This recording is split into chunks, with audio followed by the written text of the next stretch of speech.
نستغفره ونعوذ بالله من شرور أنفسنا ومن سيئات أعمالنا من يهده الله فلا مضل له ومن يضلل فلا هادي له أشهد أن لا إله إلا الله وحده لا شريك له وأشهد أن محمدا عبده ورسوله اللهم صل وسلم على نبينا محمد وعلى آله وصحبه ومن تبعهم بإحسان إلى يوم الدين وبعد فإن أصدق الحديث كتاب الله وخير الهدي هدي محمد صلى الله عليه وسلم وشر الأمور محدثاتها وكل محدثة بدعة وكل بدعة ضلالة وكل ضلالة في النار. Alhamdulillah pada pagi hari ini asbahna ala fitratil Islam wa ala kalimatil ikhlas wa ala dini nabiyina Muhammadin sallallahu alaihi wasallam wa ala millati abina Ibrahim hanifan musliman wa ma kana minal musyrikin. Ini nikmat Allah yang besar yang harus disyukuri setiap hari. Setiap sore kita baca asbahna ala fitratil Islam. Kita di pagi hari dalam keadaan Islam. Karena tanda-tanda akhir zaman, pagi orang Islam, sore kafir. Sore Islam, pagi kafir. Maka beruntung kita masih beragama Islam di pagi hari ini. Wa ala kalimatil ikhlas, berada di atas kalimat la ilaha illallah. Hari ini kita masih bertauhid kepada Allah Subhanahu wa taala, tidak menyekutukannya. Wa ala dini nabiyina Muhammadin sallallahu alaihi wasallam, berada di atas sunnah. Kita masih terus mengerjakan apa yang diperintahkan oleh Nabi kita Muhammad sallallahu alaihi wasallam, baik yang wajib ataupun yang sunnah. Yang terakhir, kita berada di atas millahnya Nabi Ibrahim, yang beliau adalah termasuk teladan bagi kaum muslimin. Dan kita satu lagi, yang kelima, bukan orang-orang yang musyrik, bukan orang-orang yang menyekutukan Allah. Semoga ini jadi amal jariah buat para pengurus, buat bapak-bapak, ibu-ibu yang sudah susah payah bikin flyernya, bikin pengumumannya, ya ngaturnya. Mudah-mudahan ini tidak berhenti begitu di antara kita ada yang meninggal. Ya, harus terus estafet. Karena salah satu amal yang mengalir setelah kita meninggal adalah, kata Imam Suyuti, majelis ilmu. Bayangkan ketua DKM dan para pejabatnya, mereka udah nggak ada, tapi pengajiannya tetap ada, terus mengalir pahalanya. Ini aset besar, ya, lebih daripada 270 triliun kerugian negara. Ya, ini luar biasa amal jariah. Kita akan bahas satu kitab yang ringkas padat. Kitab ini namanya Amal Harian Seorang Muslim. Kenapa kita butuh amalan? Karena hari-hari kita memang penuh dengan amalan. Hari-hari kita penuh dengan kesibukan, dan kita memang harus sibuk. Karena Allah Subhanahu wa ta'ala sendiri sangat sibuk, sampai Allah tidak tidur, ya, Allah tidak ngantuk. Allah mengurus hambanya, memberikan rezeki kepada hambanya. Maka kita pun harus sibuk. Cuma kadang amalan kita ternyata udah sibuk beramal, tapi kagak dapat apa-apa. Ya, ini kan capek-capekin tuh. Duit kagak dapat ya Pak, amal kagak dapat, dan rugi 2 kali. Maka kita berharap ini buku membimbing kita ngapain aja sehari-hari. Oleh karena itu, kata Hasan al-Basri, min alamati i'radillah 'anil 'abdi ayyaj'ala syughlahu fi ma la ya'ni. Di antara tanda Allah berpaling dari seorang hamba. Apa tandanya Allah berpaling dari seorang hamba? Hamba itu banyak melakukan amal yang tidak bermanfaat. Maka mudah-mudahan dengan buku ini membimbing kita, apa aja sih seorang muslim, ngapain aja sih seorang muslim. Baik, kita lihat halaman 7.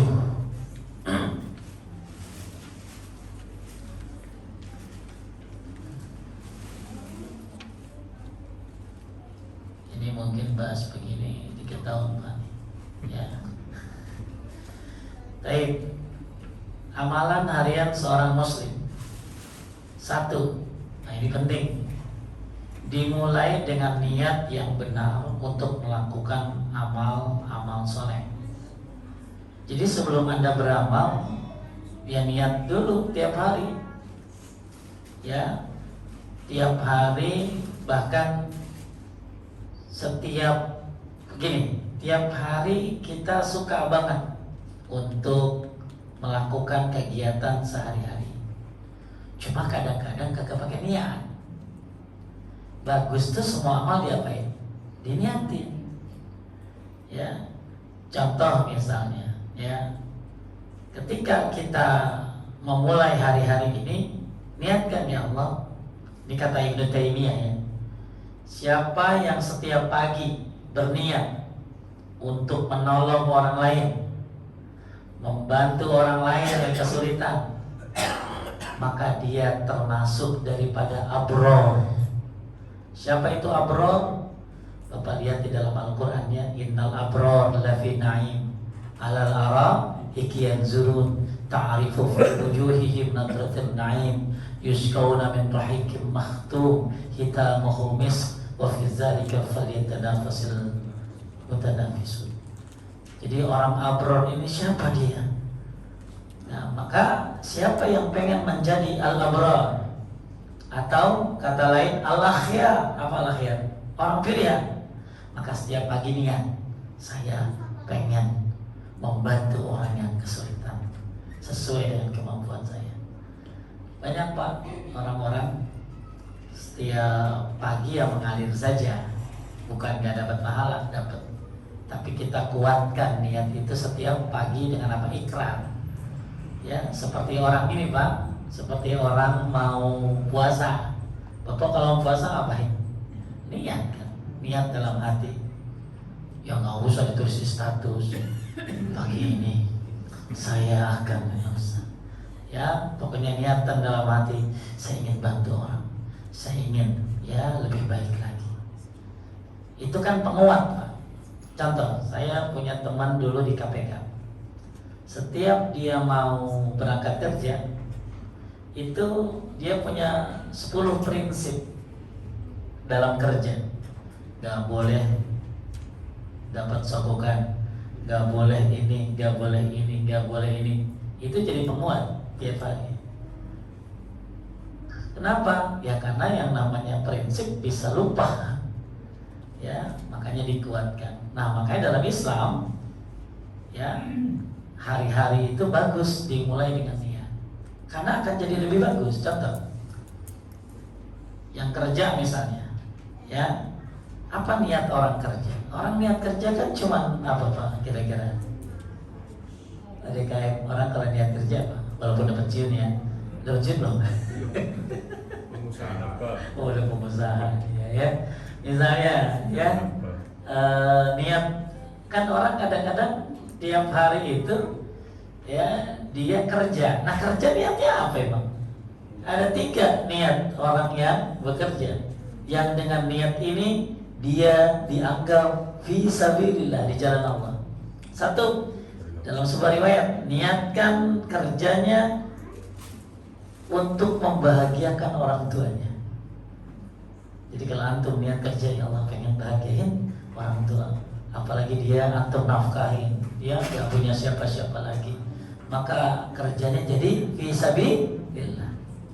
2, saya punya anak kecil yang masih kecil yang harus saya tanggung, dan anak adalah amanah, maka dia termasuk di jalan Allah. Yang 3 nih, ya, saya gak mau minta-minta nyusahin orang.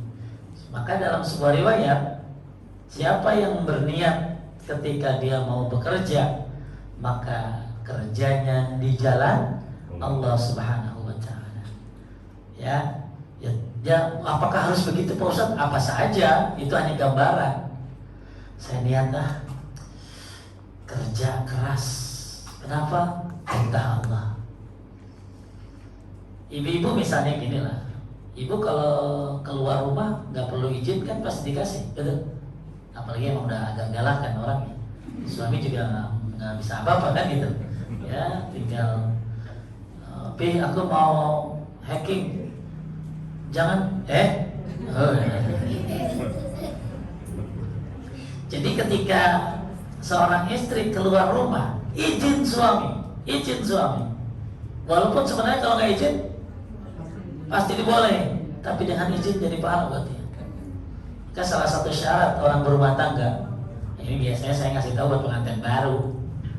Ya, pengantin baru biasanya kalau baru mau nikah saya kasih tahu, nggak boleh wanita keluar rumah tanpa izin suami. Tapi kan itu dilanggar semua, betul? Ya, bahkan izinnya apa? Udah sampai Bandung. Udah sampai Bandung baru izin. Ya, Pi, aku ke Bandung ya. Hati-hati ya, Mi. Udah sampai kok. Ya. Jadi istilahnya walaupun Anda pasti diizinin ya, nggak usah lihat-lihatan ya suami istri ya, yang merasa aja nih. Ya, walaupun nggak izin pasti diizinin, ya tapi izinnya jadi pahala buat istri. Siapa yang begitu hari ini? Ada? Nggak ada. Sudah diwakili sama Pak DKM. Nggak ada. Ya.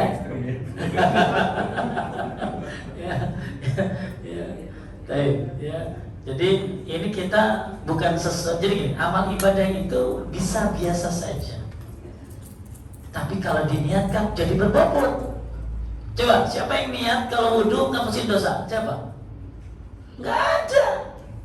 Semua orang berwudu karena kewajiban mau sholat. Tapi coba, ini bukan sekedar kewajiban. Ya Allah mudahkan hapuskan dosa. Kan wudu itu ngapusin dosa. Maka kita niatin hapusin dosa. Ya.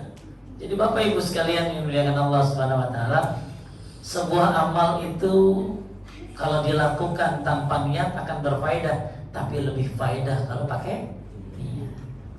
Contoh nih Pak. Saya lihat Pak Eri lagi sedekah, bagiin janda-janda makanan, ya,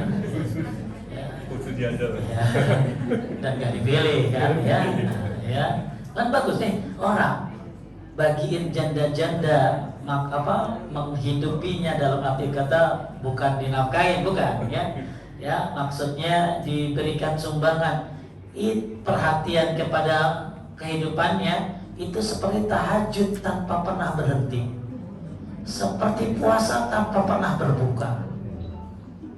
Ayo Pak, cari Pak. Ya. Maksudnya ya ibu-ibu kan fakir miskin banyak. Ya maaf Pak ya, janda itu kan kasihan kalau yang miskin ya. Kenapa dia harus kerja, dia harus ngurusin anak, tiba-tiba ada sumbangan dari ibu-ibu. Jangan main-main sedekah ngasih janda itu. Seperti tahajud gak pernah berhenti sholatnya, seperti puasa gak pernah berbuka puasanya. Masya Allah. Boleh nyari janda semua. Ya tapi jangan dipilih, ya sortir lagi. Malah disortir, itu oknum, ya. Oknum ya, itu oknum ya. Nah, jadi kita lagi belajar nih gimana amal itu bukan hanya sekedar kita jalankan, tapi berbobot. Oke nih, ya, makanya kata Syekh Utsaimin, gara-gara niat orang bisa naik kepada derajat yang tinggi, siddiqin. Gara-gara niat orang bisa jatuh kepada asfala safi. Contoh Pak, saya lihat Pak Eri lagi tadi bagiin tuh makanan, bagiin buat fakir miskin.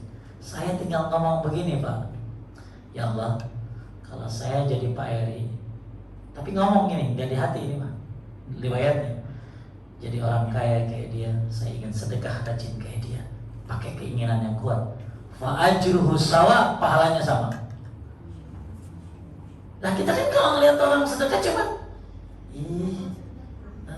baik banget ya, liatin. Kalau saya jadi kayak seperti dia, saya akan sedekah seperti dia, pahalanya sama. Hebatnya, ini rahmat dari Allah loh Pak, kemudahan dari Allah hanya dengan apa tadi? Keinginan. Tapi lain lagi juga kalau ibu-ibu lihat orang dangdutan, joget-joget, coba saya belum hijrah, pengen deh kayak begitu, dosa dosanya juga sama. Ya. Nah ini hebatnya apa tadi? Niat. Ya, makanya Masya Allah. Ya, niat ini kata Syekh Utsaimin, amruha azim, pahala suatu hal yang besar. Wa sya'nuha khatir. Ya, sesuatu yang jangan main-main mengkhawatirkan. Gara-gara niat orang bisa naik kepada derajat siddiqin. Gara-gara niat orang bisa jatuh kepada derajat asfala safilin. Antum niat menuntut ilmu karena Allah. Ya, bahkan kata Ibnu Qayyim, siapa yang niatin nih menuntut ilmu, ya Allah, aku ingin menghidupkan Islam. Niat menuntut ilmu itu bukan hanya menghilangkan kebodohan. Aku ingin menghidupkan Islam. Maka dia termasuk orang-orang yang derajatnya siddiqin. Ada derajat itu ada minan nabiyyin, was-siddiqin, was-syuhada, was-shalihin. Derajat nomor 1 para nabi. Kedua, siddiqin. Maka menuntut ilmu. Kan ada ibu-ibu oknum bukan di sini ya. Sini nggak ada. Oknum ibu-ibu kalau ngaji ya dagang baik. Ya dagang kaos kaki. Ya. Ya. Dagang apa? Nah, ini jangan, apalagi di masjid, nggak boleh. Ya. Jadi siapa yang datang ke majelis ilmu pengen menghilangkan kebodohan, pengen saya menghidupkan Islam, maka kata Ibnu Qayyim, dia masuk pada derajat apa tadi? Siddiq. Siddiq itu apa? Derajat kedua setelah para nabi. Maka ikhlasin ya belajarnya, mudah-mudahan dapat ilmu yang bermanfaat. Coba kita lihat hadisnya.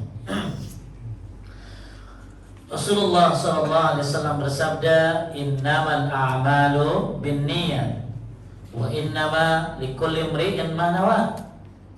Sesungguhnya amal-amal itu tergantung niatnya, dan setiap orang akan mendapatkan pahala sesuai dengan apa yang ia niatkan. Bapak Ibu sekalian, amal itu bagaimana niatnya. Tapi ingat, jangan begini. Ini wine misalnya, lagi di Swiss, dingin kan? Biar gampang tahajudnya, ya, biar hangat kan badannya. Wine. Salah. Kenapa? Karena niatnya baik, tapi yang diminumnya haram.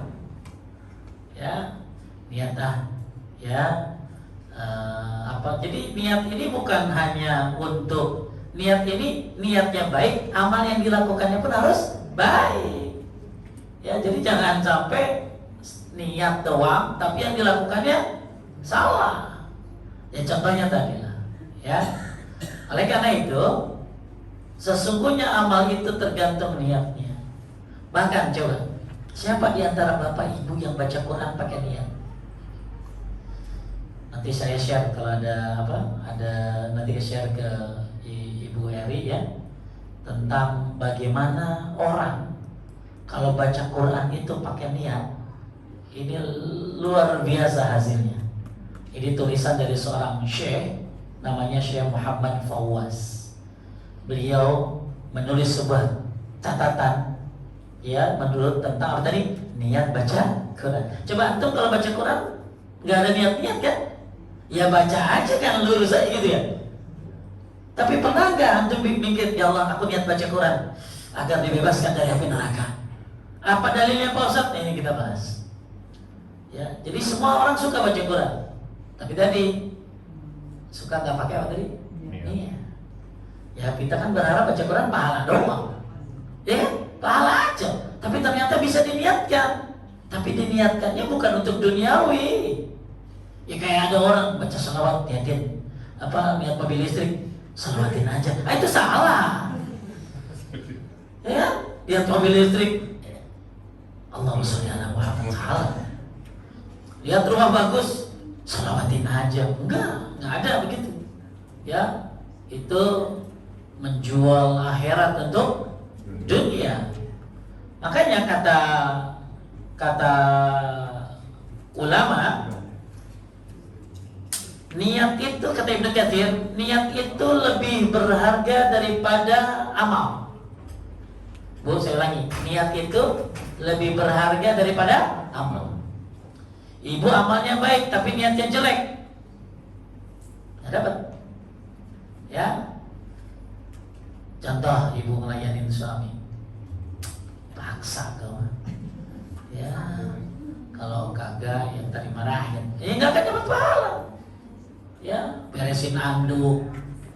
Ya, suami kan paling susah tahu anduk. Sebenarnya bukan susah, ngasih pahala buat ibu. Ya Pak ya, jangan rese dah. Ya, saya juga begitu, ya gitu ya. Jadi ketika ya apa sih ya ngambil pakaian kan lah, masa laki ngambil pakaian? Bukan laki banget, laki mah saya gitu loh. Lebih bukan marah, ya sudah, ya udah. Makanya ketika kita niatkan mengurus istri, mengurus suami karena Allah, masya Allah pahalanya. Ya, nggak akan Allah itu tidak menghitungnya karena Allah. Suami juga kayak gini nih Pak. Kita tuh sering anggap remeh sesuatu yang diberikan kepada istri. Contoh, bapak-bapak ngasih uang ke istri, seolah-olah nggak ada pahala, kewajiban dong. Salah. Pahala orang yang memberikan nafkah, langsung di videoin dah, kalau bantuin dah, ya. Oh, ya. Ini mah jadi keuntungan dia. Orang yang ngasih nafkah buat jihad, ngasih nafkah buat fakir miskin, ngasih nafkah buat siapapun, itu pahalanya di bawah ngasih nafkah buat keluarganya. Langsung ya. Jadi kadang-kadang orang kita begitu ngasih nafkah sama fakir miskin, pahala lebih besar pahalamu uangnya kasih istrimu. Setuju Bu? Nyaring banget, matre pada. Iya. Jadi kalau Anda ngasih uang belanja sama istri, itu lebih besar daripada buat masjid.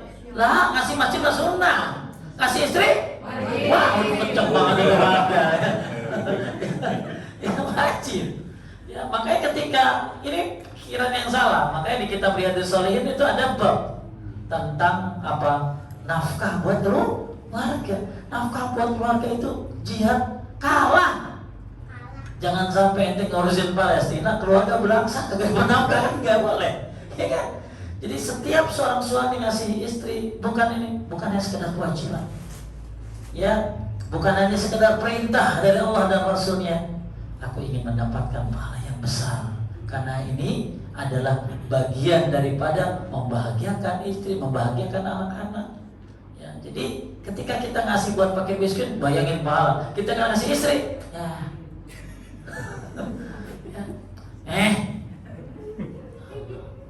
ya, makanya istri kalau digituin jadi malas dia ngingetinnya. Ini, ya kan kalau ibu-ibu kan pasti, ya. Jadi intinya ketika seseorang meniatkan sesuatu, ya Allah ini mencari ridho, mencari wajah, ya maka ini apa yang kau berikan kepada istrimu jadi dari masuk masalah anduk tadi, ya masalah apa lagi Bu biasanya bapak-bapak apa misalnya yang berantakan kayak ini baju misalnya, ya apalagi Bu kayak soal ini ya kayak lakinya bener aja, apa? ya naruh apa itu niatkan karena Allah. Ya ini pahala masya Allah. Ya dalam rumah tangga nggak ada Bu, nggak ada hitungannya, nggak ada. Semua ada hitungannya di sisi Allah. Kan udah tahu ayatnya apa mayaman miskala dzarratin khairan yara mayaman miskala dzarratin. Kayak begini loh, orang kita itu suka nganggap remeh dengan hal-hal kecil. Contoh, ibu-ibu nih kalau sama temennya berbuat baik apa, jazakillah khair, cepet banget. Lakinya ngasih duit, boro-boro ngomong jazakallah khair. Ya kasih jazakallah khairan, itu pahalanya luar biasa Bu. Itu mendoakan kebaikan, itu lebih layak dan dapat suamimu, anak-anakmu. biasakan. Bapak-bapak dikasih sesuatu sama istri siapin makan, jazakillah khair. Ya, jangan langsung kayak nggak ada rasa. Jadi kadang-kadang kita suka aware ketika teman memberikan sesuatu, ngasih sesuatu. Luar biasa. Jazakallah khairnya luar biasa. Ustaz, jazakillah khair. Ya. TSTJ maksudnya Sister Til Jannah. Ya. Jazakillah khair. Cepet banget, tapi untuk suami, untuk anak-anak biasakan. Jazakillah khairan itu buat suami dan anak-anak dan istri, karena mereka lebih layak dan pasti istri akan lebih banyak doanya, kebaikannya dari suaminya. Tapi makanya kata siapa tadi? Kata Ibnu Katsir, niat lebih berharga daripada apa tadi? Amal perbuatan. Terus kata Syekh Utsaimin apa tadi? Gara-gara niat orang naik ke derajat apa tadi? Siddiqin. Gara-gara niat orang jatuh pada derajat apa tadi? Asfala safilin. Kemudian sekarang kita saking pentingnya niat, saya coba membahas tambahan nih, ya, tentang tentang apa Pak Ustadz? Beberapa contoh niat ketika membaca Al-Quran. Satu, ya, niatkan baca Quran menjadi syafaat. Niatkan baca Quran menjadi apa tadi? Syafaat. Kan gini, Iqra'ul Quran fa innahu ya'ti yaumal qiyamah syafi'an li ashabi. Bacalah Quran karena Quran itu menjadi apa? Syafaat buat para pembacanya. Maka ketika kita lagi mau baca Quran, ya Allah, dengan baca Quran ini berikan aku syafaat. Nanti lain lagi. Yang kedua, nanti baca Quran lagi, niatin yang kedua apa? Niatin ya Allah, berikan aku pahala. Kan yang ada di ini di otak kita itu doang. Man qara'a harfan min kitabillah falahu bihi hasanatun wal hasanatu bi asyri amsalihha la aqulu alif lam mim harfun lam harfun mim harfun. Orang kan kalau baca Quran satu huruf dikali 10 kebaikan. Berarti kalau alif lam mim berapa? 30 kebaikan. Ya, kalau baca alif lam mim 30 kebaikan. Maka boleh, ya Allah, mudah-mudahan dengan baca Quran ini kau limpahkan pahala untukku. Ya, tapi jangan alif lam mim selesai, udah 30. Ya, banyak ya. Lanjutin ya satu ayat. Berapa kalau satu ayat coba? Pahala banyak banget. Yang ketiga, niatkan baca Quran agar selamat dari api neraka.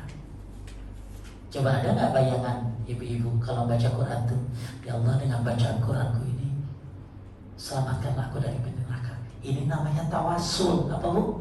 Tawasul. Tawasul itu artinya berperantara.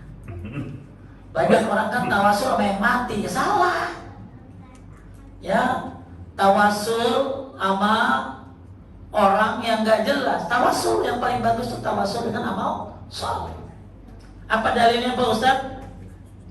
Lau ja'alal Qur'an fi ahabi lam yuhrikuhu Allah bin nar. Seandainya Quran terbuat dari kulit, dari ihab, dilemparkan ke dalam api neraka, niscaya tidak akan terbakar. Hadis ini diriwayatkan oleh Ahmad. Kalau seandainya Quran itu terbuat dari kulit pembarannya, lalu dilemparkan ke api neraka, nggak akan pernah terbakar.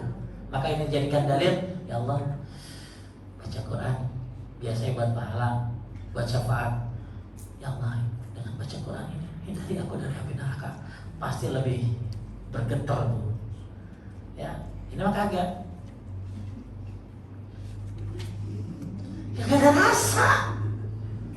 Ya, betapa banyak orang baca Quran jadi gak ada rasa. Ya, nah sekarang gimana supaya ada rasa baca Quran jadi lebih khusyuk, jadi lebih ya Allah, mudah-mudahan jadi apa tadi bebasin dari api neraka. Itu yang ketiga. Ya, ini semua pakai hadis bukan karangan saya. Mau saya ngarang, kira cerpen. Ya, kagak boleh amal ibadah pakai ngarang. Harus ada dalilnya, ya. Yang ke berapa? 4. Nah ini penting nih. Niatkan sebagai penerang hati. Kata Nabi sallallahu alaihi wasallam, ya. Ar-rajul ladzi laisa fi jawfi syai'un minal Qur'an kal baitil kharib. Siapa yang dalam dadanya tidak ada sedikit pun ayat Quran, maka seperti rumah yang rusak. Jadi siapa yang di dalam dadanya nggak ada bacaan Al-Quran, maka seperti rumah yang rusak. Ini maksudnya hati kayaknya. Maka jangan sampai hati kita rusak. Karena hati ini, Masya Allah Bu, Pak, rumus fisika serumit apapun bisa ketahuan hasilnya. Rumus kimia, rumus matematika serumit apapun ada ujungnya. Lebih rumit hati manusia, lebih rumit hati manusia. Makanya kita berharap kesombongan ada di hati, hasad yang ada di hati, dengki yang ada di hati hilang dengan sebab apa tadi? Cakra. Maka yang ketiga nih, niatkan sebagai apa tadi? Penerang hati. Ya, makanya disebutkan Al-Quran itu udiyaun. Quran itu cahaya. Maka terangilah, nawiru buyutakum bitilawatil Quran. Bahkan Pak, kalau ibu bapak baca ini, lihat bintang. Kalau bapak ibu suka di rumah baca Quran, malaikat itu melihat rumah-rumah yang baca Quran seperti kita melihat bintang-bintang. Coba kita kalau lihat bintang kan, bagus ya, bagus ya, bagus ya. Seperti itulah malaikat melihat rumah yang baca Al-Quran. Ya, tapi kalau kelap-kelip gimana Pak Ustaz? Ya, rumahnya kelap-kelip ya. Jadi yuk hiasi rumahmu. Nah sekarang bukan rumahmu, hati. Ya. Kemudian yang kelima, niatkan mendapatkan derajat di surga, derajat tinggi di surga. Ya, nah ini hadis sebutkan. Ya, kenapa Pak Ustaz? Ya, yuqal liqari'il Qur'an iqra wa warqi warattil kama kunta turattil fid dunya fa inna manzilataka 'inda akhir ayat. Bacalah. Jadi nanti Ibu dikatakan kepada ahli Quran di akhirat nanti, bacalah dan naiklah, tartilkanlah sebagaimana kamu membaca Al-Quran sewaktu di dunia. Karena kedudukanmu terdapat pada ayat terakhir yang kamu baca. Kedudukanmu terdapat pada ayat terakhir yang kamu baca. Ini katanya ini buat para hafiz. Jadi nanti para hafiz itu di akhirat disuruh baca. Maka sampai mana ayat yang kamu baca, seperti disitulah kedudukan tinggimu di surga. Tapi ini juga berlaku juga insya Allah buat kita. Maka tadi ibu bisa hafiz, kan susah. Ya, tapi ibu bisa niatkan, ya Allah, berikan aku surga yang tertinggi dengan sebab baca Al-Quran. Ya, ini kita bicara yang jarang orang lakukan. Ya, ibu-ibu sekalian berikan Allah, kita lagi bahas apa nih? Pentingnya nih. Ya, lanjut nomor berapa? 6. Ini lebih nih. Ya, kalau tadi kan penerang hati, biar hati ini terang, legowo, lapang dada. Ya, nah, ibu-ibu ini kan kurang lapang dadanya. Ya, masalah biar lapang dada, namanya laki kan juga ada salahnya. Ya, maka baca Quran ini bisa menyebabkan apa? Nah, kalau yang keenam, niatkan mendapatkan kesembuhan. Kalau tadi kan lapang dada buat apa tadi? Legowo gitu ya, terang. Kalau yang keenam ini enggak, kesembuhan hati. Karena hati ini suka sakit. Apa contohnya Bu hati yang sakit? Ya, dengki, hasad. Di atas orang, apa merek itu? Berapa kali bayar tuh? Laki-laki apa biasanya? Mobil. Mobil. Motor. Vespanya baru 1.500. Wah, mobil kali 1.500 cc. Ya, wah. Jadi itu kan namanya hasad. Itu namanya dengki, iri dengki. Dan ciri-cirinya ada 3 orang yang dengki itu. Apa? 1, kalau kita nggak ada, dia omongin. Ya, kalau kita ada, muji-muji. Ketiga, senang dengan musibah yang kita derita. Jadi itu tanda-tanda orang apa tadi? Orang hasad. Ya, oleh karena itu kita butuh Gini, kita tuh sering banget aware kalau sakit badan, ya. Pusing, dikorgen. Asam urat. Jawab yang asam urat. Itu. Ya, asam lambung. Apa tuh? Saya tuh lupa. Itu ya. Ini itu. Aware banget sama penyakit badan. Penyakit hati kagak diobatin. Kagak sembuh penyakit hati sama dikorgen mah. Ya, nggak sembuh. Pakai obat lambung enggak. Maka minta kesembuhan dengan cara baca. Ya Allah. Ya, ini bukan tulisan saya, ini tulisan seorang syekh namanya Syekh Muhammad Fawaz. Ya. Dulu saya senang banget lihat tulisan-tulisan yang bagus banget. Nah, dia mengutip ini dan diambil hadis-hadis Nabi tentang masalah itu. Makanya mudah-mudahan dengan baca Quran penyakit hati hilang. Gak enak bu punya penyakit hati. Senang melihat orang susah lihat orang senang. Ya. Alhamdulillah ya, saya dapat cerita dari seorang ustaz di tetangga lomba-lomba bangun rumah, Pak. Akhirnya tetangga sebelah udah sama-sama lantai berapa gitu ya, 3 atau berapa, tapi rumah tetangga sebelahnya lebih jadi duluan. Akhirnya itu tetangga sebelahnya ditemukan di atas mati sambil memandang rumah tetangganya. Alhamdulillah. Ya mungkin ya Allah dia jadi duluan. Hati-hati lihat mobil orang lebih bagus meriang. Ya lihat tetangga bangun rumah lagi stroke. Ya. Terus lihat tetangga nikah lagi, sakaratul maut ya. Aduh, ini penyakit hati ini ya. Mudah-mudahan sembuh dengan cara tadi baca. Tapi baca Qurannya diapain kata Syekh Fawaz? Diniatkan. Lah kita kan kagak pernah. Saya tanya deh sama ibu-ibu semua bapak-bapak, pasti orang baca Quran niatnya cuma dapat pahala. Ini hal yang simple sebenarnya. Pengen dapat syafaat. Lain lagi, nanti baca pengen. Jadi kita banyak bacanya. Ya, tapi ibu-ibu langsung begini, niat ya Allah buat semuanya gitu. Ini satu-satu aja. Biar simple ya. Ya. Jadi hanya niat biar dapat syafaat, niat biar ini. Jadi baca Quran jadi sering dong. Ya, karena banyak nih niatnya. Kemudian keberapa?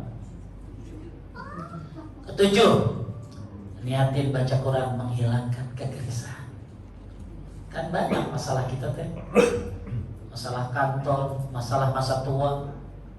Ya, masalah-masalah anak. Kadang-kadang kita mikirin yang jadi urusan Allah. Ngerti nggak Pak? Kita mikirin yang jadi urusan Allah. Masa depan anak, urusan Allah kan? Ya, kita mah cuma ngasih sekolah yang terbaik, pendidikan yang terbaik. Nanti depannya kayak apa urusan Allah. Anak saya gimana ya, jadi apa dia ya? Ya Allah, tinggal diwan capek Pak. Ya sudah, kita berikan yang terbaik. Selanjutnya serahkan kepada Allah Subhanahu Wa Taala. Ya maka poin yang keberapa tadi? 7. Niatkan baca Quran agar menghilangkan kegelisahan hati. Saya kemarin ngajar sama orang-orang yang suaminya itu kerjanya di daerah-daerah dan istrinya ya ditinggal gitu lah. Ya, cerita mereka gimana kita curigaan gitu loh. Curigaan sama keadaan suami di luar kota. Gimana Pak Ustaz? Ya, salah satu solusinya ya baca Al-Quran. Capek Bu, ada ibu-ibu saya punya jamaah dulu. Lakinya diikutin baik pakai mobil di belakangnya. Mana lagi saya? Saya bilang, Bu capek Bu, serahkan aja sama Allah. Ibu ibadah yang benar. Ya, karena kalau ibu menjaga Allah, jaga perintahnya, jauhi larangannya, Allah akan jaga ibu. Ya. Terus ada lagi bahwa ibu-ibu datang, sampai saya diajarin, Pak Ustadz, kalau Pak Ustadz pengen tahu apa yang masuk ke telepon istri, Pak Ustadz buka aplikasi ini. Terus nanti Pak Ustadz tinggal tempelin handphonenya di atasnya, nanti kesedot semua nomor-nomor yang ada.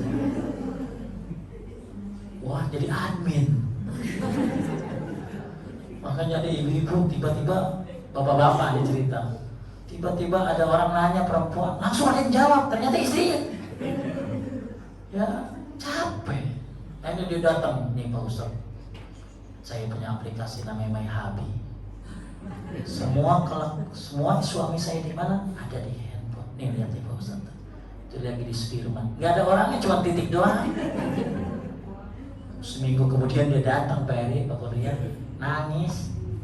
Pak Ustaz, yang bawa HP-nya supirnya. Lah, jagoan suami. Ya, lah diikat dia, diikat aja lepas, mendingan. Dan nggak boleh doa begini nih, ada yang doa begini, ibu nggak boleh. Ya Allah, tunjukkan seberapa buruk suamiku dan hebat. Jangan. Ya Allah, berikan dia petunjuk, jaga dia. Ketika ibu menjaga perintah Allah, menjauhi larangannya, ihfazillah yahfazka, jagalah Allah, maka Allah akan menjagamu. Coba ibu lihat cerita Nabi Khidir sama Nabi Musa, ngelihat rumah yang mau apa? Roboh. Ini rumah punya anak yatim, betul? Ini kalau rumah roboh, harta keluar, otomatis anak kecil nggak bisa menjaga hartanya, megang duit. Apa yang dilakukan Nabi Khidir? Ditagahkan apa? Rumahnya, supaya hartanya masuk lagi ke dalam. Pertanyaannya, emang tuh Khidir sama Nabi Musa kenal tuh sama dua anak yatim itu? Tidak kenal. Tapi Allah mengenal dua anak yatim ini, dan Allah mengenal bapaknya. Apa katanya? Abuhuma saleh. Anak ini ditolong oleh Allah karena punya bapak yang saleh. Jadi ketika kesolehan seorang ayah menyebabkan anaknya dijaga oleh Allah. Ibu solehah, mudah-mudahan dengan sebab itu Allah jaga suamimu, anak-anakmu. Ya, tuh nomor selanjutnya. Nomor berapa? Ya, jadi nomor 7 buat apa tadi? Kegelisahan. Nomor 8. Ya. Menjadi sebab hidayah. Ya Allah, dengan baca Quranku ini, dengan baca Quran ini, berikan aku hidayah. Karena kita butuh hidayah tiap hari. Ya, kita butuh apa tadi? Hidayah tiap hari. Maka ibu pasti tahu apalnya. Zalikal kitabul la raiba fihi. Ya, hudal lil muttaqin. Al-Qur'an itu adalah apa? Tidak ada keraguan dan petunjuk bagi orang yang bertakwa. Maka poin yang keberapa nih? Ke-8. Niatkan baca Quran supaya dapat apa tadi? Hidayah. Kemudian, ya, nah ini penting ibu. Nomor berapa nih? 9. Niatkan baca Quran biar kayak Utsman bin Affan. Kenapa? Karena beliau matinya pun sambil baca Al-Quran. Pernah Bapak lihat ya, ada orang mati sambil baca Quran, Masya Allah. Nah ini siapa tadi? Utsman bin Affan. Ya Allah, aku ingin meninggal sedang baca Al-Quran. Boleh niatin kita. Ya Allah, aku baca Quran biar bisa mati sambil baca Quran. La haula wala quwwata illa billah. Ya. Nauzubillah, mati sambil dengerin musik. Ya, mati lagi gini. Kan ada orang di karaoke mati. Ya. Nah, kita berharap mati sambil baca Al-Quran. Nomor berapa? 10. Ya. Niatkan baca Quran sebagai penambah keimanan kita.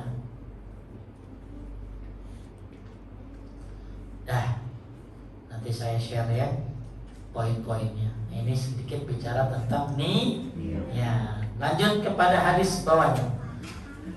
Rasulullah sallallahu alaihi wasallam bersabda, "Man ata firasyahu wa huwa yanmi ayyakuma yusalliya minal lail faghalabathu 'ainahu hatta yusbiha kutiba lahu ma nawa wa kana naumahu shadaqatun 'alaihi marabbi." Boleh Pak moderator artinya? Pak siapa namanya? Rozi, insyaallah. Ya, Pak Rozi boleh baca artinya? Halaman 8. Barang siapa? Barang siapa mendatangi tempat tidurnya untuk tidur dengan niat agar dapat melakukan sholat malam hari, lalu matanya mengalahkannya, tidak bangun hingga subuh, maka dituliskan baginya pahala yang ia niatkan, dan tidurnya menjadi sedekah baginya dari Rabb. Masya Allah, kita mau tidur niat nanti malam tahajud. Nanti malam pengen witir, nanti malam mau banyakin apa? Doa, kan paling bagus tuh Bu. Ibu kalau nggak bisa sholat, ya doa bagus, banyakin tuh. Ya apalagi kan yang head, ya ibu kan head, nggak bisa sholat kan, tapi ibu bisa apa? Doa, banyakin doa tuh. Ingat doa di waktu sepertiga malam itu seperti anak panah yang tepat sasaran. Terus nggak bisa juga istighfar yang banyak. Syukur-syukur kita bisa melakukan tiga-tiganya. Ya tahajud, ya doa, minta ampun, baca istighfar. Ah itu keren tuh. Ya 4 dalam 1. Tapi ketika kita lagi udah niat ya Allah pengen tahajud, pengen apa, ketiduran. Padahal udah niat. Nah niat di sini niat sungguh-sungguh, bukan yang penting, bukan. Alarm dipasang. Malah kalau mau alarmnya, saya punya alarm yang bagus, namanya alarm monster. Oh itu banguninnya sadis tuh, ya ayam kecekek, kucing itu suaranya tuh. Memang luar biasa itu. Kita bangun itu. Ya. Kita udah naruh alarm, kasih tahu istri, kasih tahu suami bangunin aku ya, ketiduran. Hatta sampai pagi. Maka dicatat pahala niatnya dan tidurnya jadi sedekah. Hebatnya apa tadi? Cuman kalau orang biasa, ini baru tadi di pagi dibahas di Asof ya. Kalau ibu biasa tahajud, ya, kemudian biasa tahajud berapa Bu? Jangan sombong, berapa? Ya 2 kali ngomong 8, ya, ya apa? 2 witir berapa? 3 berarti, ya, anggap witir 3 lah, ya. Kemudian ketiduran, ibu udah biasa. Maka ibu boleh mengqadha sholat tahajud dan witirnya di waktu duha. Paling akhir 15 menit sebelum duha. Maka siapa yang mengqadhanya ya sebelum zuhur, maka pahalanya sama kayak malam. Ini rahmat dari Allah. Buat apa? Buat orang yang sudah biasa. Kan pastilah kita kalau udah biasa ngelakuin sesuatu tiba-tiba nggak dikerjain gak enak kan? Mami kenapa sih marah-marah menurut? Tadi malam gak tahajud. Sialah. Kan biasa kita kalau udah ngerjain sesuatu terus nggak ngerjain gak enak. Maka Anda bisa qadha. Ya bisa qadha apa namanya? Qadha tahajud dan witir. Cuma, ada cumanya Pak Kurnia. Witirnya jadi genap. Makanya Nabi biasa sholat berapa? Nabi biasa sholat berapa? 11. Ya. Kalau tadi malam sakit atau uzur yang lainnya, kelupaan, maka Nabi mengqadhanya jadi 12. Jadi witirnya jadi genap. Jadi nggak ada yang boleh sholat ganjil kecuali malam. Lihat maghrib ganjil kan? Malam maghrib. Maka witir juga kan? Nah kalau witir diqadha jadi apa tadi? Genap. Berarti yang 3 jadi berapa? 4. Ya, kalau yang 1 jadi 2. Jadi yang biasa tahajud 2, witir 1, lupa ketiduran, maka tahajudnya 2, witirnya jadi 2. Ini bukan saya, ini lagi Muhammad sallallahu alaihi wasallam. Ya, setiap subuh Ahad kedua saya ngajar kitab Tamamul Minnah di Ashab. Ini baru tadi dibahas tentang mengqadha apa tadi? Mengqadha salat tahajud. Jadi kita masih ada harapan. Bukan hanya itu, dalam riwayat yang lain. Bahkan siapa yang suka baca hizb? Hizb itu adalah doa wirid sehari-hari. Misalnya gini, ibu-ibu sebelum tidur suka baca Al-Muluk, betul? Baca As-Sajadah 30 ayat. Tujuan baca Al-Muluk sebagai apa? Sebagai syafaat. 1. Ya, kedua, Al-Muluk biar menghindari dari siksa kubur. Tiba-tiba ketiduran. Baru baca Tabaraka.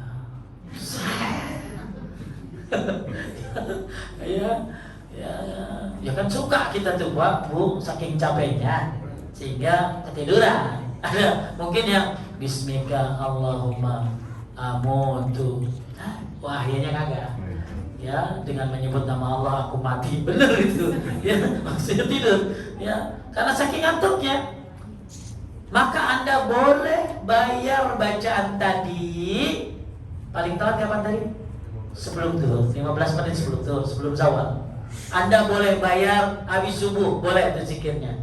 Ya, sekalian zikir pagi dan sore. Boleh bayar di waktu duha, silakan. Jam berapa aja, baca Al-Muluknya. Atau baca 2 ayat terakhir surat Al-Baqarah kan sunnah tuh. Sebelum apa? Tidur. Baca As-Sajdah 30 ayat sunnah sebelum tidur. Banyak kerjaan sebelum tidur kan? Kenapa begitu banyak zikir sebelum tidur? Karena tidur kan persiapan mati. Kalau kita nggak bangun lagi sudah banyak amalnya. Ternyata kelupaan saking capeknya sampai ngantuknya. Akhirnya loh, ya nggak baca, ya nggak baca, ya nggak baca. Ibu bisa mengkodoknya. Paling telat kapan tadi? 15 menit sebelum zuhur. Maka pahalanya sama seperti dilakukan di malam hari. Termasuk tahajud tadi. Cuman kalau witir jadi apa tadi? Jadi genap. Ya, jadi genap. Yang 1 jadi 2, yang 3 jadi 4, yang witirnya 5. Belum pernah ya witir 5 ya. Waktu witir 5 boleh tuh. Gimana cara witir 5? 2, 3, salah, langsung 5. Langsung 5. Ada lagi witir 7, witir 9. Nah kita dari dulu masih 1 gitu ya. ya, ini 3. Ya, jadi cuma jadi kan kenapa Pak Ustaz begitu? Ya karena Nabi yang mengerjakannya. Jadi yang digenapkan adalah witirnya. Baik, kembali lagi bahwa ketika kita sebelum tidur berniat untuk tahajud, untuk ini, untuk itu, nanti mau baca istighfar sebelum subuh, mau baca doa, ternyata ketiduran, maka kita sudah dicatat pahalanya karena kesungguhan apa tadi? Niatnya. Lanjut, Pak Rozi. Oleh karena itu niatkanlah dengan benar perbuatan-perbuatan yang mubah. Apa yang mubah tuh? Makan. Niatin makan. Makan itu malah ya bisa dapat pahalanya 3. 1, makan itu kewajiban. Iya, Allah kan itu kan perintah Allah loh. Ya, kulu washrabu, makanlah kalian, minumlah kalian. Jadi makan itu jangan main-main tuh. Ya, makan tuh kewajiban. Niatin makan untuk apa? Nambah sehat. Biar nanti bisa ibadah. Niatin makan buat apa? Supaya saya mendekatkan diri kepada. Kalau perut terisi bisa kerja juga maksimal. Ya, ibadah juga bisa lebih baik. Ya, niatkan makan. Apalagi kalau Bapak habis makan baca doa ini, Pak. Ikatin saya. Alhamdulillahilladzi at'amani hadza wa razaqani min ghairi haulin minni wala quwwah. Siapa yang baca doa itu habis makan, diampuni dosa-dosa yang telah berlalu. Tapi jarang ada yang hafal.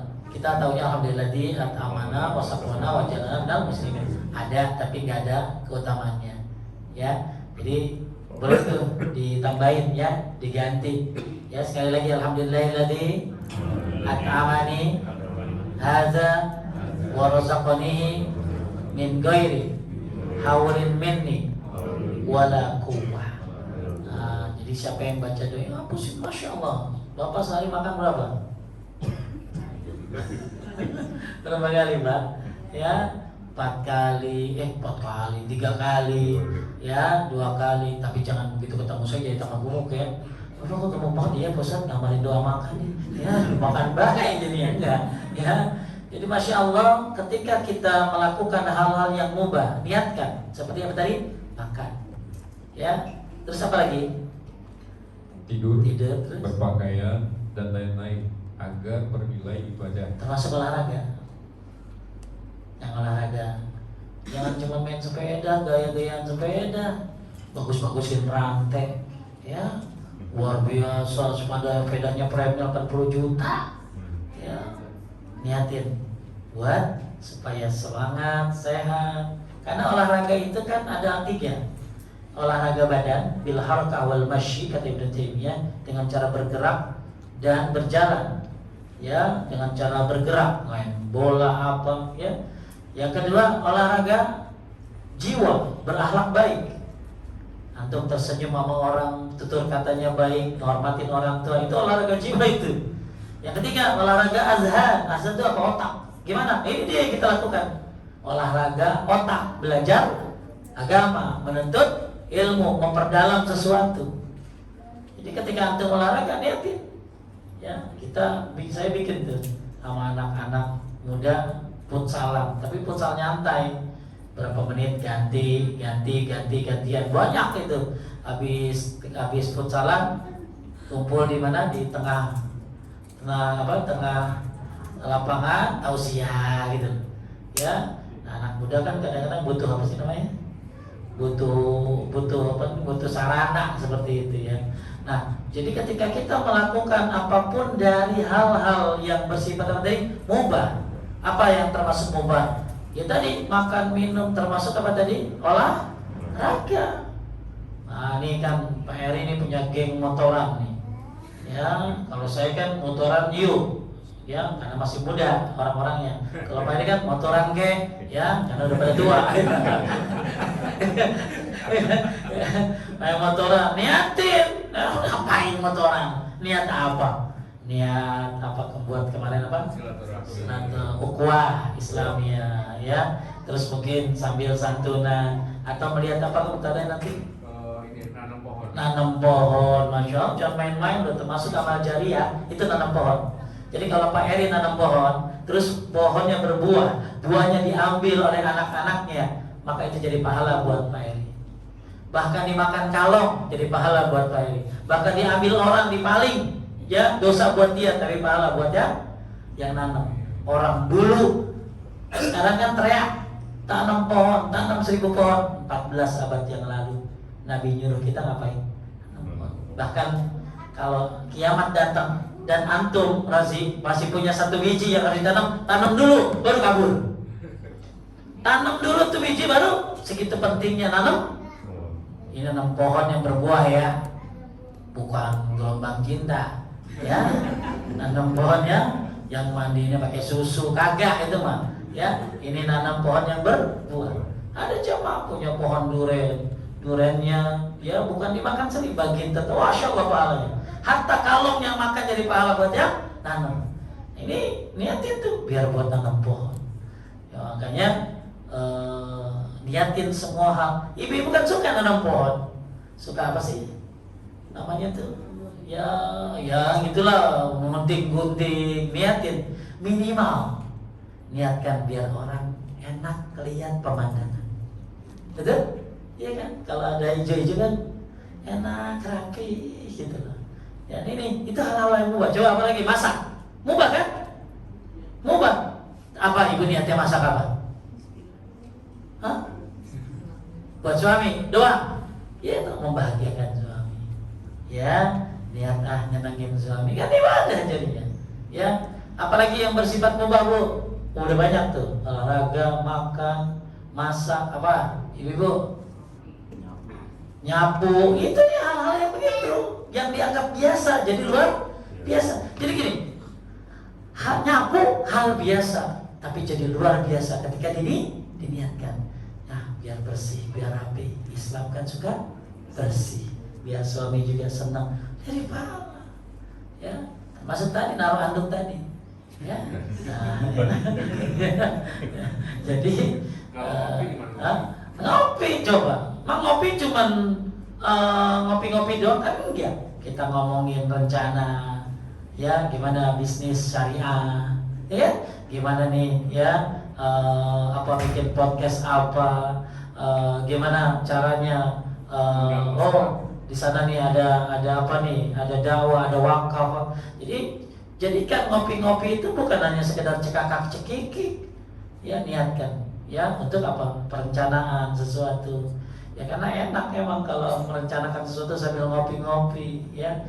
Jadi hal-hal yang bersifat mubah bisa jadi ibadah kalau diniatkan. Cuman hal-hal yang begini tuh kayak kita anggap remeh, biasa saja. Contoh misalnya, ini satu masya Allah ya. Ibu suka ngasih minum anak? Ya, ibu kan sering ngasih minum anak, ngasih minum suami. Tahu enggak? Pahala itu ibu kan pernah tahu seorang pelacur yang bertobat kepada Allah, kemudian memberi minum. Dengan sebab itu dia masuk surga. Tapi dia tobat dulu. Terus tahu nggak pahala orang ngasih air itu, orang ngasih air itu dapat namanya rohiqim mahtum. rahim mahtum itu arak di surga. Jadi di surga itu ada arak yang halal. Di dunia haram. Buat siapa? Buat yang suka ngasih minum. Yang ada di pikiran kita, fakir miskin, buka puasa buat di masjid, betul? Gak mikir apa? Suamimu dikasih minum, niatkan, mudah-mudahan dapat rahim.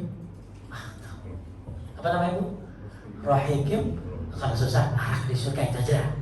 Apa namanya? Arak di surga. Bahasanya itu ada di surah Al-Quran tuh. Ya, rahim mahtum. Ada lagi minuman namanya tasnim. Wah itu mix tuh. Nah, itu mudah-mudahan kita minum di surga nanti. Ya, minum rahim mahtum plus tasnim di mix. Kayak apa enaknya di akhirat nanti. Buat siapa itu? Buat orang yang suka ngasih minum. Nah sekarang ibu-ibu suka ngasih minum. Yang ada di otak buat anak yatim, buat buka puasa di masjid, buat orang lain ya. Padahal tiap hari ngasih minum buat siapa? Suami, buat anak-anak. Lihatin, ya Allah, arak di surga. Ya, tapi jangan sambil begitu, nggak mau depan lagi. Arak di surga. Ya nggak apa-apa kedengeran jadi mesra kan?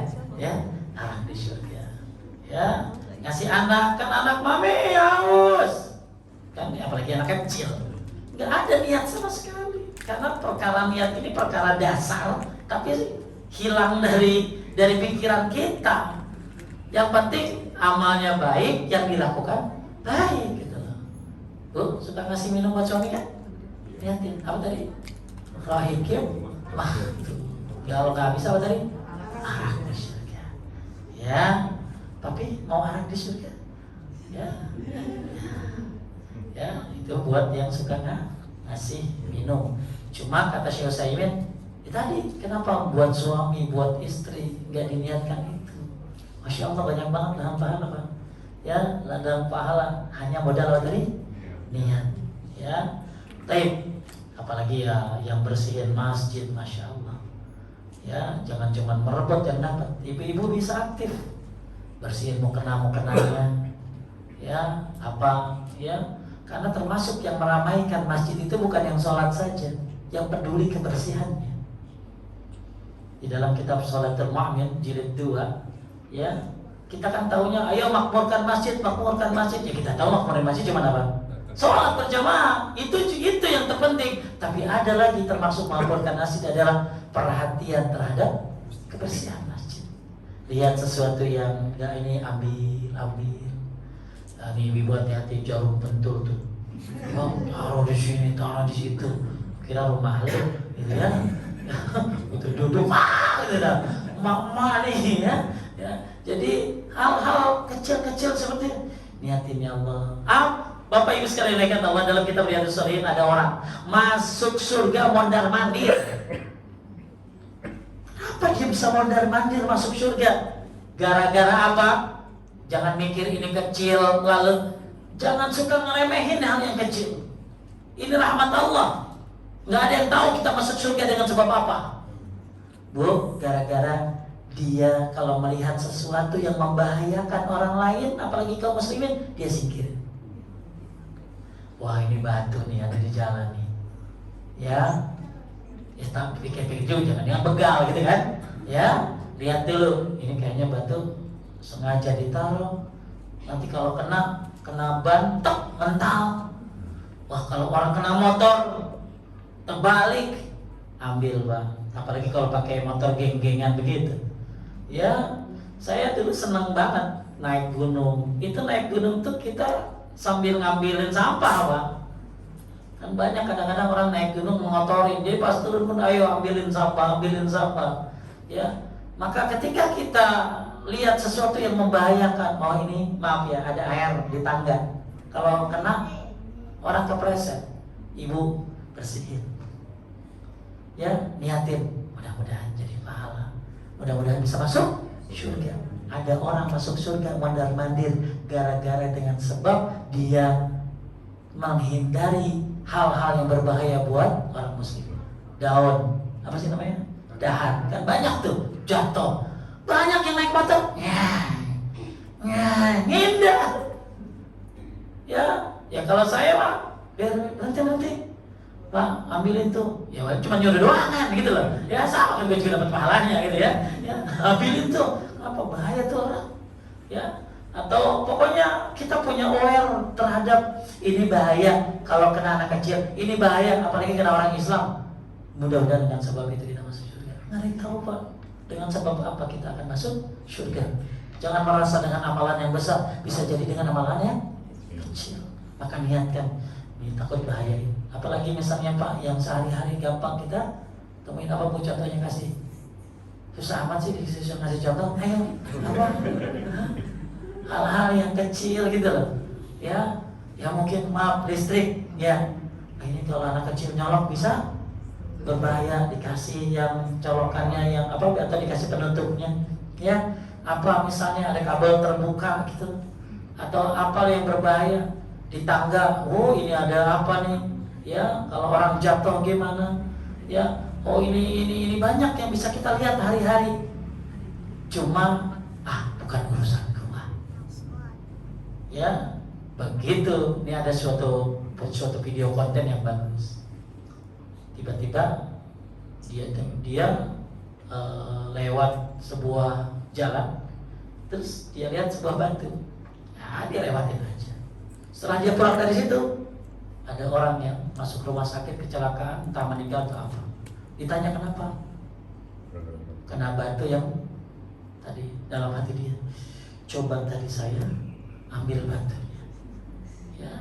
Ya maka hal-hal seperti hal-hal yang urusannya ini kan termasuk sosial, peduli dengan orang lain, niatkan untuk meraih ridho Allah, wajahnya Allah. Ini termasuk amalan yang mubah. Ya, tapi apa lagi itu Pak Razi? Ibnu Rajab rahimahullah berkata, manakala seorang mukmin memenuhi keinginan syahwatnya yang mubah dengan niat takwa, maka hal itu menjadi ketaatan yang berpahala. Nih buat suami istri. Kalau gitu, emang apa? Nih, wik-wik. Apa wik-wik? Ya, niatin supaya tidak berzina. Ya, kenapa melakukan ini? Bahkan ini jadi pahala sedekah. Ya, jadi ini jadi pahala sedekah. Kewajiban seorang suami niatin supaya namanya juga seorang suami. Jadi hal-hal yang seperti itu aja diniatin bagus gitu loh. Kenapa Pak? Ini mohon maaf yang nggak aktif ya. Ini yang masih aktif aja. Ya, jadi misalnya kita jadi hatta ketika kita melampiaskan syahwat kepada yang halal dengan niat supaya nggak zina, dengan niat bahagiain suami, bahagiain istri, jadi pahala. Ya, lanjut apa lagi? Sebagaimana dikatakan oleh Ibnu Mas'ud, sesungguhnya aku mengharapkan pahala dari tidurku sebagaimana aku mengharapkan pahala dari sholat malamku. Kita mengharapkan pahala dari sholat malam, tapi kita lupa mengharapkan pahala dari tidur. Apa maksudnya? Niatin tidur, ya Allah tidur, istirahat, biar nanti pagi seger, bisa nyari nafkah lagi, bisa sholat ke masjid lagi. Orang kalau kurang tidur gimana? Banyak banget hal yang bersifat mubah tapi tidak kita niatkan. Hal-hal kecil.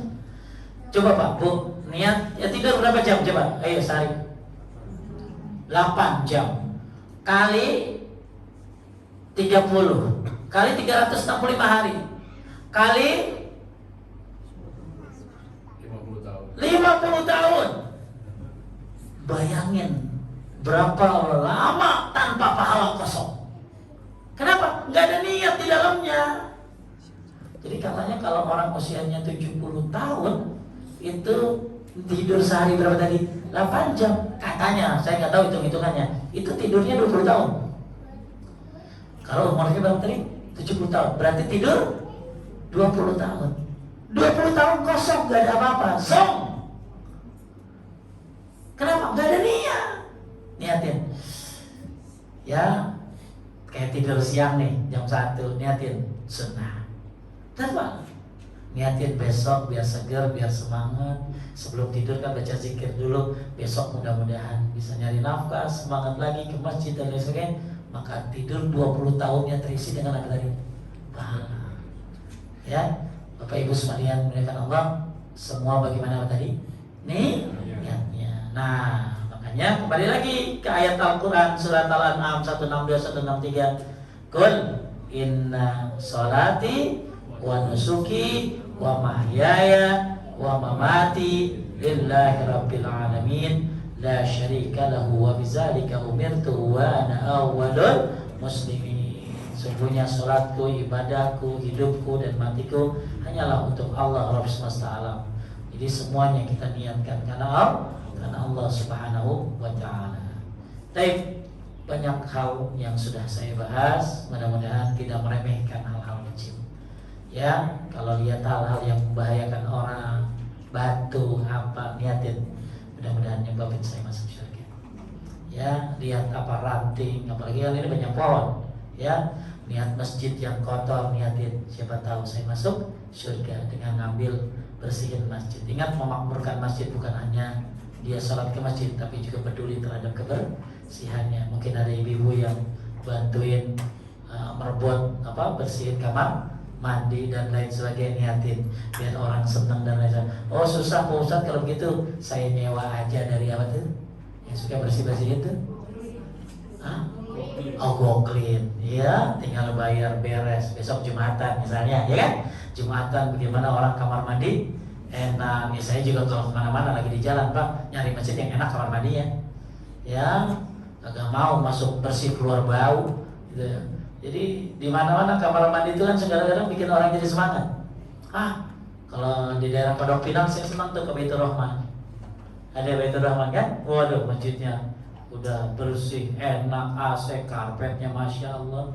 Ya, itu kan semua didukung oleh siapa? Ya oleh orang-orang yang DKM, yang apa. Maka niatkan semua yang kita lakukan ibu-ibu buat masjid ini, walaupun cuma ngisi akuanya tuh, ya. Kalau bandulan habis cepat biasanya, ya. Kali ini niatin ya karena Allah. Ingat termasuk apa tadi? Ngasih minum buat siapa tadi? Suami, anak-anak. Mudah-mudahan dapat apa tadi? Arah di surga, ya. Baik, ada yang mau nanya sampai sini? Ya. Tadi mengenai niat, apakah Bismillah itu juga merupakan niat atau enggak? Bismillah itu adalah bukan bagian daripada niat. Bismillah itu dilakukan untuk apa? Dengan baca Bismillah ini semoga ini menjadi urusannya lebih baik, lebih lancar. Bismillah juga adalah sunnah. Kalau buat apa tadi? Makan. Malah Pak, bagus kalau lagi makan boleh sekali-kali dikencengin Bismillahnya. Tujuannya apa? Ingetin siapa tahu yang lain. Pak, dia Pak Heru, Bismillah. Orang-orang kan akan, dia boleh. Niatnya apa? Siapa tahu ada yang lupa. Jadi Bismillah ini, Bismillah ini adalah pengawal apa sih namanya? Pembuka dari suatu amalan. Tapi dimulai dengan apa tadi ini? Ya, baru baca Bismillah. Ya, lanjut. Ustaz, berkaitan dengan menafkahi janda tadi. Jadi tante saya baru saja ditinggal suaminya. Jadi kan beliau jadi janda kan. Nah beliau ini masih punya tanggungan anak yang masih kuliah. Nah, apakah beliau ini menjadi salah satu yang berhak untuk diberikan zakat mal oleh saya? Cuman kalau saya ngasih zakat mal ke beliau takutnya menyinggung gitu. Jadi saya niatnya zakat mal tapi bilang ke dia hadiah lah. Apa itu gimana? Pertama, zakat itu beda dengan sedekah. Kalau sedekah Anda buat siapa saja dan berbentuk apa saja. Tapi kalau zakat asnafnya 8. Nomor satunya fakir miskin. Jadi yang penting tantenya fakir miskin. Ukurannya bisa jadi dia kerja tapi tidak mencukupi, apalagi kalau enggak kerja sama sekali. Nah, cara ngasihnya Bahkan justru sedekah yang terbaik itu sama keluarga. Sedekah sama tante itu pahalanya 2, Mas. Pahala sedekah, pahala silaturahim. Ya. Nah, cuma kadang-kadang cobanya juga 2. Kalau kecil diomongin, ya, kalau banyak minta mulu. Nah, ini sabar aja. Ya, sabar aja, ya. Dan pahalanya 2, ya namanya cobanya ada. Imam Ahmad bilang kalau misalnya saya ngasih nih, antum ngasih tante ini zakat ya, kayak orang ngasih tapi sambil mukul palanya, nyinggung. Lebih baik tante ini ada sedikit dari saya, kalian terima ya, Allah yang tahu dirimu. Ya, maka niatkan zakat. Malah zakat malmu lebih tepat untuk saudara. Ya, Masya Allah. Siapa yang mau jadi saudara dia? Ya. Lanjut, ada yang lain? Silakan. Salam. Saya baru tahu sholat tahajud itu perlu dipondok. Oh, tadi kagak ngaji. Selama ini tahunya saya kalau kita sudah rutin melakukannya sekian lama, satu hari kita keluar tetap dicatat pahala seperti kita melakukan. Kalau ada uzur. Iya. Kalau ada uzur. Bukan uzur, tapi tiba-tiba satu hari nggak bangun gitu. Ya, Biasanya ada bangun. uzur nggak? Uzurnya sakit atau uzurnya Lama aja. dia lupa. Iya. Ya. Jadi ini juga nggak apa-apa. Tapi kita dikasih alternatif untuk apa tadi? Mengkodok. Jadi yang dibilang sama Pak Andi itu hadisnya ini. Iza maridul abdu, kalau orang sakit. Kalau orang sakit. Ya, iza maridul abdu au safar, atau dia musafir. Maka dicatat pahalanya ketika dia sehat dan mukim. Ini khusus buat orang apa tadi? Sakit. Jadi misalnya saya biasa qobliyah, ba'diyah, tahajud, tiba-tiba saya sakit. Saya hanya ngerjain yang wajib doang loh. Maka pahalanya akan tetap saya dapatkan. Kenapa? Karena saya sudah punya kebiasaan. Kenapa tadi? Sakit. Kalau ini nggak sakit, ini mah lupa. Ya, tadi malam mungkin aduh pengen tapi nggak enak badan. Nanti ajalah jam 4, jam setengah 4. Ternyata 14. Maka ini bisa diapain tadi? Dikodok. Ya cuman jadi apa tadi? Satunya jadi berapa? 36. Ya, gitu. Bapak mau nanya lagi siapa yang tadi? Boleh, silakan. Ibu-ibu ada? Tadi satu. Oh iya. Ibu-ibu dulu ya. Kasihan dari mana ya? Bentar Pak ya. Coba, ayo Bu. Bu, ayo nyalain. Itu masalah kodok tahajud itu kita yang setelah Isya dia melakukan witir. Dan dia tiba-tiba ketiduran itu gimana Ustaz? Apanya? Kodok tahajud. Tadi kan udah. Ya maksudnya kira masa kita kembali lagi. Witir nggak? Udah witir belum? Udah. Oh, tinggal tahajudnya saja. Jadi tahajudnya berapa tadi? Misalnya 2, maka dibayarnya 2 tetap. Yang genap tuh kalau witirnya yang ganjil jadi kan genap ya. Jadi kalau udah witir habis Isya, tahajudnya belum, padahal capek tapi udah punya niat ya dan udah biasa apalagi, maka ibu boleh mengkodonya tahajud saja ya. Satu lagi Ustaz. Saya kayak musafir. Kan capek dalam perjalanan. Saya bilang tadi udah biasa mengerjakan qobliyah, ba'diyah. Tapi terus karena capek itu malah kita kerjain yang wajib aja gitu. Itu menurut saya Gak apa-apa ya, justru kalau kita beramal itu sesuai dengan kesanggupan. Yang penting kalau yang sunnah sesuai dengan kesanggupan. Kalau misalnya terlalu banyak dikitin. Misalnya tahajudnya biasa 8 jadi 2. Yang penting rutin. Ya Allah nggak pernah bosan sampai kita yang bosan gitu loh. Makanya kalau misalnya ibu biasanya, aduh saya Isya, pengen Isya tapi nggak bisa ba'diyah, capek banget, ya udah ya. Isya sholat yang penting sholat di Isya. Jadi kalau lagi semangat kerjain wajib dan sunnah. Tapi kalau lagi futur, lagi malas banget, jangan tinggalin yang wajib. Ya, Bapak silakan. Assalamualaikum warahmatullahi wabarakatuh. Waalaikumsalam. Tadi Pak Ustaz, tadi saya menyimak kaitannya dengan niat membaca Al-Quran. Tadi sudah Pak Ustaz tahun 10, ya saya sudah melaksanakan sebagian dan terima kasih saya tambah ini. Masya Allah. namun demikian saya barangkali tadi Pak Ustaz menyampaikan kalau sebelum tidur saya sudah biasakan. Tidak saya sudah atas muluk, tetapi karena saya setiap pada selesai sholat itu saya baca Al-Quran, dan sehari sampai 2 sehari itu insya Allah saya 1 atau 2 itu saya laksanakan itu. Dan pada saat sebelum tidur itu saya laksanakan ngaji, tapi saya tidak pakai tadi surat, melanjutkan juz berikutnya begitu. Jadi dari rutinitas saya tidak pakai muluk ini, tapi saya lanjut kepada juz yang selanjutnya. Masya Allah. Ya, demikian, terima kasih. Semoga istiqomah. Baca Quran itu ada banyak model. Model yang pertama, model yang berurutan yang Bapak lakukan. Model yang kedua itu dibaca momentum, Al-Kahfi malam Jumat, sebelum tidur Al-Mulk, itu momentum. Model ketiga adalah bacaan yang memang rutin, ya, seperti bisa sehari 5 kali. Ayat kursi setiap habis sholat, betul? Apalagi kulhu, falak, an-nas. Kalau bisa sih Pak, semuanya dapat. Karena kalau nggak ada yang ngamalin, ini sunnahnya hilang.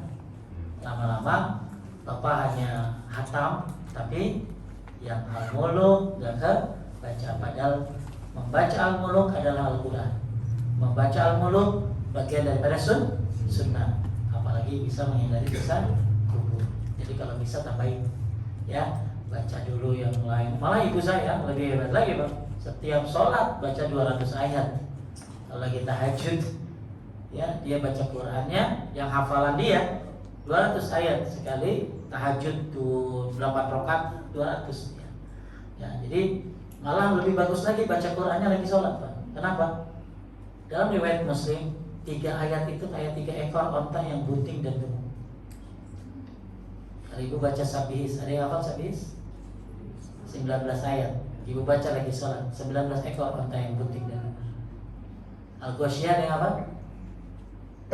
Bu? 26 ayat, berarti berapa? 24 dan 26 ekor betul. Nah, udah dah, yang gampang aja deh apa? Ya, ya misalnya 10 berapa tuh? 4, ya berarti berapa? 4 ekor ayat onta yang penting dan gemuk. Hadis riwayat Muslim. Kalau Quran dibacanya lagi tadi sholat. Jadi paling bagus baca Quran itu emang lagi sholat. Gak bisa di luar sholat.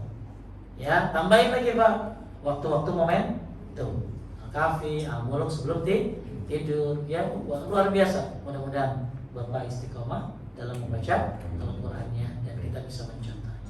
Cuman ditambahin biar lebih sempurna lagi.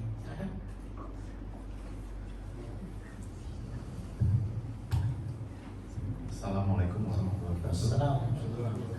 Semoga Allah terus memberikan keberkahan pada Ustaz beserta keluarga dan juga pada panitia yang mudahkan kita menghadiri kajian ini.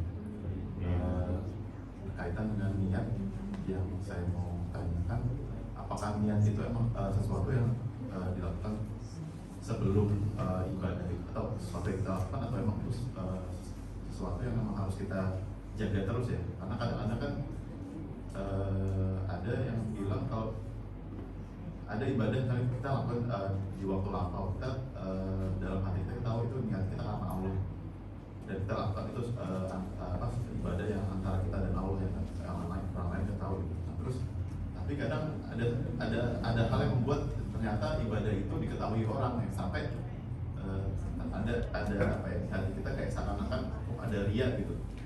Nah itu apakah itu niat itu emang di depan aja sebelum, atau emang selalu harus kita luruskan lagi sampai akhirnya kita dipanggil Allah?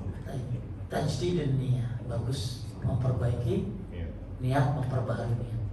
Ya, kenapa? Karena niat ini suka berubah-ubah. Maka terus diniatkan karena Allah. Nah, sekarang gini, niat itu adalah al-qasdu atau al-azmu. Niat itu adalah keinginan dan kemauan. Sebenarnya kalau ada orang udah punya keinginan dan kemauan, maka itu sudah ada, sudah niat. Maka saya baca Quran, pengen baca Quran, udah pahala tuh Pak. Tapi mudah-mudahan dapat syafaat. Nah, itu lebih menekankannya lagi. Jadi kita memang sehari-hari harus banyak tajdidun niat, memperbaiki niat. Karena tadi hati sering berubah-ubah. Bahkan gara-gara niat salah di awal, hancur semuanya. Contoh, sholat ini nggak bisa Pak. Rakaat pertama niatnya pengen dilihat mertua. Pas rakaat ketiga, khusyuk hancur semua sudah. Kenapa? Karena awalnya sudah jelek. Ya, maka ada niat yang gara-gara niat bisa hancur semua amal dari awal. Tapi ada yang gara-gara niat kayak begini. Makanya malah ada ulama yang melarang letpos. Latepos itu umroh tahun lalu. Gak usah gitu. Ya, kenapa? Nah, itu bisa jadi ria walaupun amalnya sudah apa tadi? Sudah lampau. Ini kalau bahas niat tuh bukan suatu yang sebentar, tapi memang banyak bahasannya. Termasuk masalah ria itu termasuk niat, Pak. Makanya kalau kita niat di awal karena Allah, mudah-mudahan terus dijaga. Mau repost nih, mau story deh. Ini kan umroh tahun kemarin. Kan ibu-ibu gatel banget tuh kalau gitu tuh. Story gitu. Ya, lagi berada dalam naungan Masjid Nabawi. Ya, bagusnya diapain? Ditahan gitu loh. Ya, maka ada ulama yang berpendapat nggak boleh walaupun lihat post begitu. Kenapa? Merusak niat yang awal. Berarti yang ini berkaitan dengan kesini gitu nyambung. Ya tentunya semua berproses ya. Mudah-mudahan makin lama makin ya mau jemput anak. Boleh terakhir nggak apa-apa? Ya, cukup ya Pak. Assalamualaikum warahmatullahi wabarakatuh. Mau tanya berkaitan soal tadi yang salat di qada tadi Ustaz, atau salat yang waktunya mepet. Misalnya kita salat wajib, lebih baik kalau waktunya terbatas lebih baik kita mengutamakan rawatib atau zikir. Baik, kalau waktunya subuh tinggal 10 menit lagi, lebih baik Anda salat subuh. Salat qabliyahnya nanti bisa diqadha. Nah, itu nanti ada bahasan lain. Ya. Jadi misalnya Anda kan yang teteh tanyain tuh gimana waktu mepet, apakah kita rawatib? Nggak boleh kita ngerjain sunnah sedangkan wajib hilang. Maka siapa yang ngerjain sunnah? Kalau sama zikir, rawatib atau zikir gitu. Oh, rawatib sama zikir bagusnya. Ya. Sekarang gini, Bu, zikir itu bisa sambil jalan. Jadi misalnya ya, kita di rest area, kan banyak orang antri soalnya. Terus habis sholat, assalamualaikum, ibu zikir, orang pada ngantri. Mendingan ibu zikirnya sambil jalan, ya. Terus cari tempat buat dianya. Jadi kalau ditanya bagusan mana rawatib sama zikir, kita nih kalau dapat proyek dunia suka ambil semua. Apa proyek akhirat pikir-mikir, kayaknya zikir aja, padahal bisa dilakukan. Saya lebih suka zikir dulu, walaupun sambil apa tadi jalan. Atau ba'diyah dulu, zikirnya nanti setelah ba'diyah itu juga boleh. Ya, barakallahu fikum. Mohon maaf kalau ada kesalahan dan kekurangan. Mudah-mudahan bermanfaat, mudah-mudahan tambah bagus niatnya, ya, tambah sempurna.